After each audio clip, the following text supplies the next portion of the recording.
Right before the founding and establishment of NASA, there was a significant historical event that holds the key to understanding the reason behind their lies and the signing of the UN Treaty on Antarctica.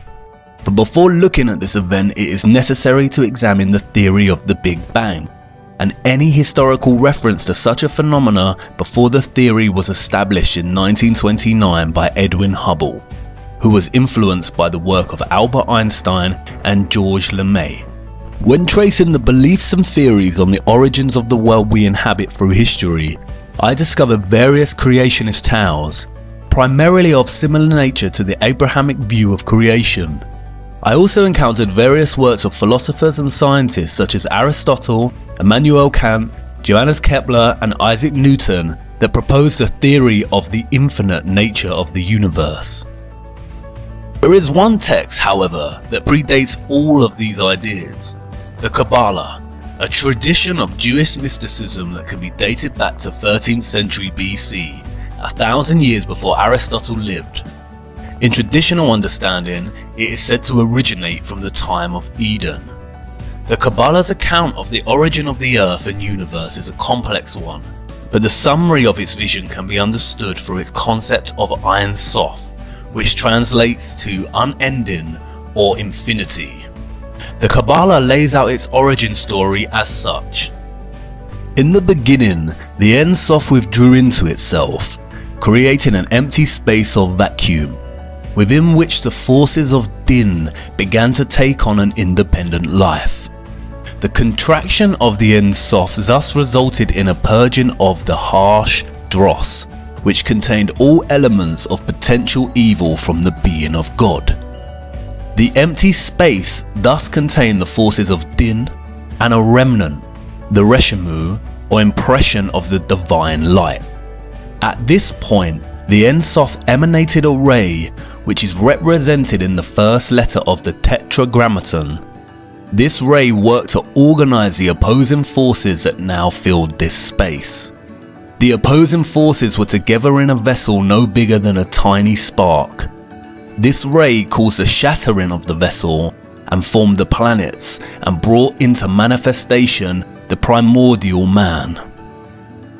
Moses Nachmanides, a 13th century Kabbalist rabbi, summarizes this origin story, stating, "There was only one physical creation, and that creation of a tiny speck.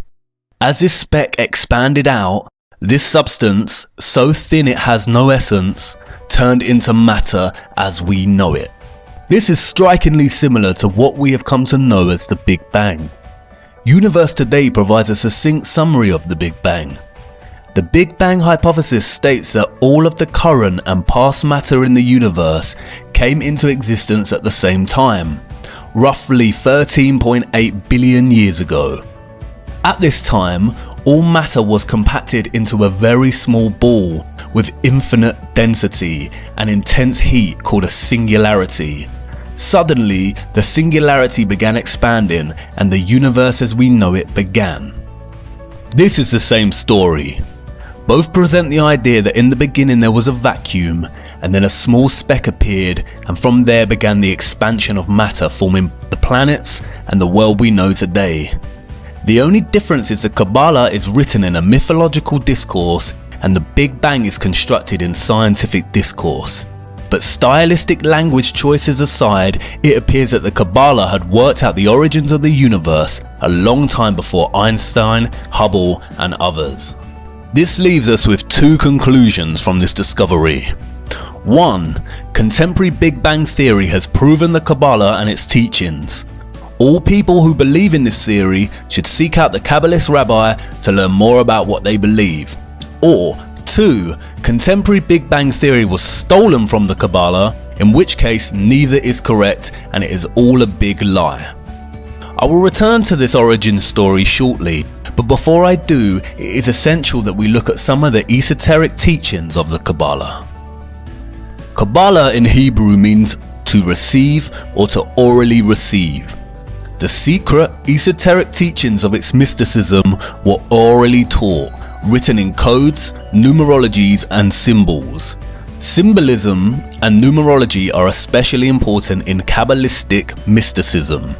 Many books of the Kabbalah are extremely cryptic in nature, especially the Book of Zohar, which translates as splendor, and the Book of Bahir, which translates as illumination.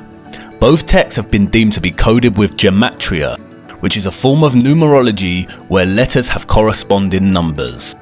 A well-known example of Hebrew gematria is the word chai, which translates to alive, and is composed of 2 Hebrew letters that add up to the number 18. This has made the number 18 a lucky number for Jewish people, and gifts of money in multiples of 18 are very popular. Symbols are equally important in the Kabbalah and have been used as a method of conveying meaning and a secret teaching since its inception. Some of these symbols are widely recognized. For instance, the Kabbalah Tree of Life, or the Sephirot, the Hamza, and perhaps most famously, the 6-pointed star, the hexagram, or what is now referred to as the Star of David, and the symbol adorning Israel's flag. It is found in early texts of the Kabbalah, and its earliest Jewish association dates back to the Leningrad Codex of 1008. It is this 6-pointed star that I would like to focus on now, for you see, it was not always a symbol of Israel, nor is it exclusive to Judaism. To understand the hidden history of this symbol, we must first journey to the year 1760 as Mayor Amschel Bauer returns to Frankfurt to take over his deceased father's business in money lending. Before his death and in his son's absence, Mayer's father had mounted a coat of arms on the front of the entrance to the counting house to honour its name. The sign features a hexagram against a red shield. It was because of this sign that Bauer changed his surname. Rot is German for red and Schild is German for sign, so he took the name and became known as Mayer Amschel Rothschild. As Mayer's business began to thrive due to his discovery of loaning money to governments rather than individuals, he enlisted Adam Weishaupt to create the Order of the Illuminati, which was completed and established on May 1st of 1776. Soon after, Weishaupt merged the secret doctrines of the Illuminati with the Continental Order of Freemasons, which was founded in 1717 and largely peaceful until this merge. He then went on to establish the famous Freemason lodges of the Grand Orient to be the Illuminati headquarters. In establishing this order, Weishaupt recruited 2,000 followers, including the most intellectual men in the arts, education, science, finance and industry. They were given the following instructions in order to gain control. Number 1. Use money and sex bribes to obtain control of men in high positions. Number 2. Colleges and universities were to cultivate students possessing exceptional abilities and train them specifically in internationalism. Number 3. All influential people were to be used as agents and placed behind the scenes of all governments as experts and specialists. Number 4. To obtain absolute control of the press. The drive for control and power soon began. Sending literature to Paris to provoke the stirrings of the French Revolution, Adam Weishaupt's courier was struck by lightning, revealing the text contained inside which outlined plans to provoke such a revolution. The Bavarian authorities seized the text and the government published the details of their doctrines in a text titled The Original Writings of the Order and Sect of the Illuminati. Unfortunately, Europe did not heed their warning and the French Revolution took place, which made the Rothschilds a lot of money due to the laws that limited Roman Church taxes. In 1798, John Robinson, one of the leading intellectuals of his time and professor at Edinburgh University, published a book, Proofs of a Conspiracy Against Religions and Governments of Europe, carried on in the secret meetings of Freemasons, Illuminati and secret societies. Again, no one heeded Robinson's warning. In 1812, Mayer Rothschild died and laid out specific laws for the House of Rothschild, which are 1. Only males will enter the business, 2. Intermarry to preserve fortune, and 3. The eldest son of the eldest son is to become the head of the family. After his death, Mayer's children left Frankfurt and established banks in all major European cities. Nathan Rothschild moved to London at 21, where he established a banking house. During the Napoleonic Wars, the 5 Rothschild brothers worked to provide gold to both Wellington's army through Nathan in England and Napoleon's army through Jacob in France, thus establishing a formula they would retain until the present day. Exactly this: fund both sides of each war and become rich in the process and aftermath. The Napoleonic War forced Britain and many other countries in Europe to borrow vast sums from the Rothschild Bank, with interest rates they would never ever be able to pay back. Furthermore, they manipulated the stock market. During the war, speculators would watch the value of Nathan Rothschild's British war bonds in an attempt to guess who would win the war. Shortly after the battle ended, and long before anyone else knew who was the victor, Rothschild began selling bonds. Everyone assumed this meant that Napoleon had won and Europe had lost. Panic selling followed, and when prices crashed, Nathan bought the majority of these bonds. The ownership of such high value bonds meant that the Rothschilds literally owned the Bank of England. From that moment onwards, the interests of the British Crown and the Rothschilds became so entwined that the Rothschilds were given titles of nobility. Nathan famously said, "I cared not what puppet is placed upon the throne of England to rule the empire on which the sun never sets. The man who controls Britain's money supply controls the British Empire, and I control the British money supply." The Rothschilds used their control of the Bank of England to replace the method of shipping gold from country to country, and instead used their European banking network to establish a system of paper debits and credits, the same system we use today. At the end of this period, the Rothschild family controlled half the wealth of the entire world.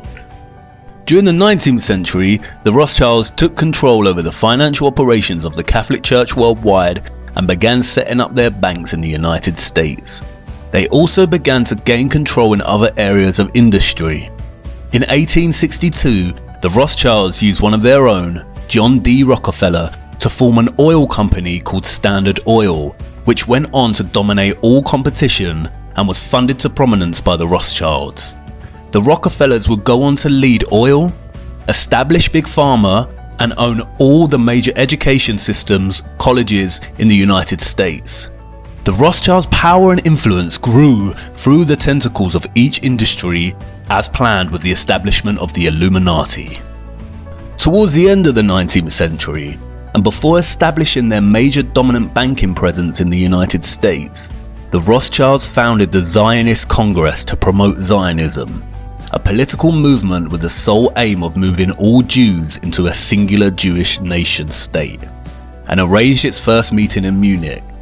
The meeting was chaired by Theodor Herzl, who later stated in his diary, "It is essential that the sufferings of Jews become worse. This will assist in realization of our plans. I have an excellent idea. I shall induce anti-Semites to liquidate Jewish wealth. The anti-Semites will assist us thereby in that they will strengthen the persecution and oppression of Jews. The anti-Semites shall be our best friends."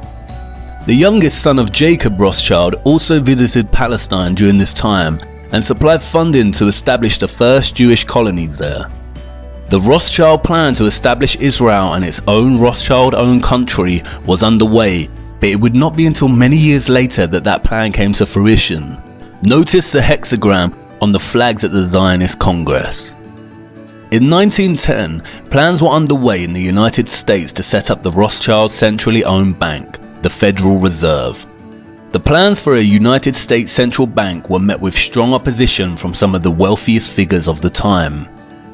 The 3 most important and powerful opponents were Benjamin Guggenheim, Isidor Straus, the head of Macy's department stores, and John Jacob Astor, one of the wealthiest men in the world and good friend of genius inventor Nikola Tesla. Their total wealth at that time was $500 million. By today's standards, that would amount to nearly $11 billion. The opposition did not last long, however. Conveniently for the Rothschilds, all 3 powerful opponents died aboard the Titanic when it sunk in 1912.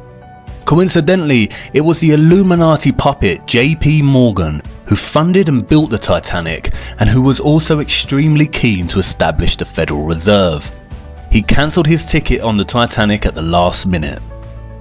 Congressman Charles Lindbergh said the following after the Federal Reserve Act was passed in 1913.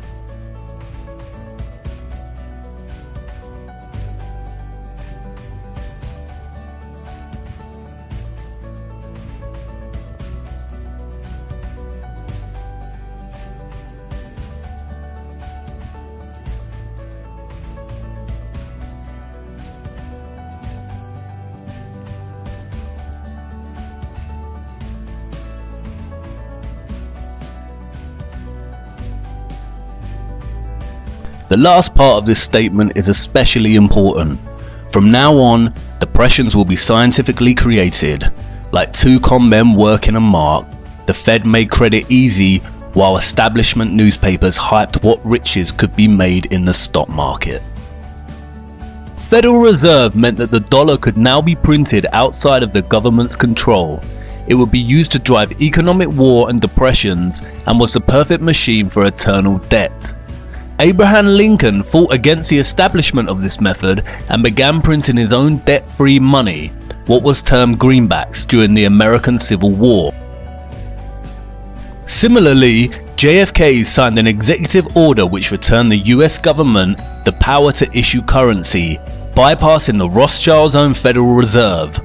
What do both of these presidents have in common? They wanted to print dollars for the American people against the wishes of the Rothschild system, and both were assassinated.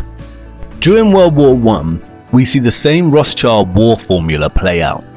The German Rothschild loaned money to the German government, the British Rothschild loaned money to the British government, and the French Rothschild loaned money to the French government.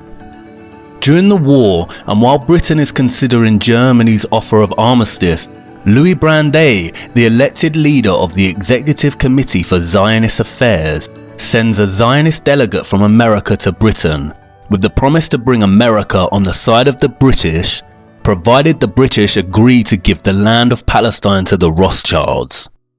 The Rothschilds had interest in the Far East, and having their own governed state meant that they could own their own military, which they could use on any aggressor who stood in the way of those interests.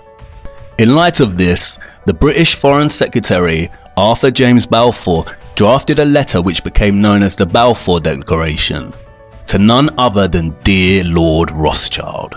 It states that the British government would do all it can to help establish Palestine a national home for the Jewish people. In 1919, the Paris Peace Conference was held to discuss reparations that the Germans needed to pay to the victors of the war. The host of the conference was Baron Edmund de Rothschild. A delegation of 117 Zionists headed up by Bernard Baruch brought up the subject of Palestine. The Germans felt betrayed as the nation had always had good relations towards Jews. The conference was also used by the Rothschilds to float the idea of setting up a world government called the League of Nations. Bernard Baruch then went on to found the Council on Foreign Relations in the US. The first objective of the Council on Foreign Relations was to gain control of the press. This task was given to none other than John D. Rockefeller, who set up many national magazines such as Life and Time magazine. With the Rothschilds' power presence now firmly established in the US, they soon began preparations for World War II. At the same time, Adolf Hitler, the Chancellor of Germany, was driving Jews out of governmental positions.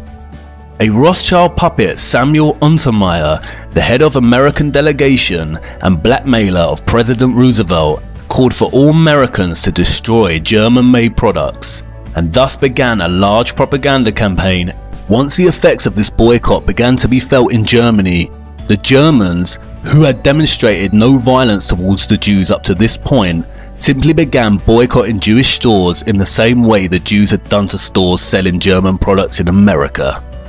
This is the same year that President Roosevelt ordered the Illuminati eye to be placed upon all new dollar bills, along with the Latin phrase Novus Ordo Seclorum, which means a new order of the ages.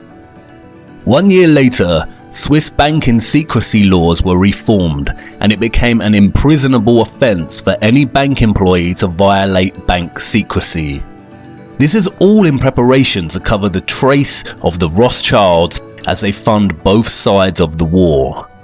You see, the Rothschild-controlled US company IG Farben would go on to arm Germany in the war and produce Zyklon B, the lethal gas used in the concentration camps. The Rothschilds also financed American IBM, which provided the supply machines to the Nazis to produce the punch cards to help organize and manage initial identification and expulsion of Jews, the confiscation of their property, and their eventual extermination. Interestingly, during this time, Prescott Bush, the father of President George Herbert Walker Bush, had his company seized under the Trade-in with the Enemy Act. He was funding Hitler from America while American soldiers were fighting against the Germans. The Rothschilds' connection to Hitler may be more understated than initially realized. As Hans-Jürgen Kohler's Inside the Gestapo states, Adolf Hitler's grandmother Maria was a servant at the Rothschild mansion. You see, the war was very choreographed and had nothing but the Rothschilds' interests in mind. As Zionist Isaac Greenbaum in a speech to the Zionist Executive Council put so succinctly, "One cow in Palestine is worth more than all the Jews in Poland." This piece of propaganda was to scare Jewish survivors into believing their only place of safety was Israel. At the end of the war, in 1945, the Rothschilds not only profited significantly financially, but their vision of a League of Nations came to fruition with the establishment of the United Nations. British had stated that there would be no more immigration of Jews to Palestine in order to protect the Palestinians, but after the Second World War, the British transferred control of Palestine to the United Nations. The United Nations divided Palestine into two states, one Zionist and one Arab, with Jerusalem to remain as an international zone to be shared by all religious faiths. In the years that followed, the Israelis launched a series of military assaults on the Arab Palestinians, causing a mass exodus. The Israeli secret intelligence agency, the Mossad, was formed. Its motto is, "By way of deception, thou shalt do war." In 1948, the Rothschild bribed President Harry S. Truman with $2 million, which they gave him on his campaign trail, to recognize Israel as a sovereign state. The flag of Israel was soon revealed, which is none other than a blue version of the Rothschild red hexagram. And this is where the story just begins. Follow me to part 6 so we can take a look at the true meaning of this 6-sided star.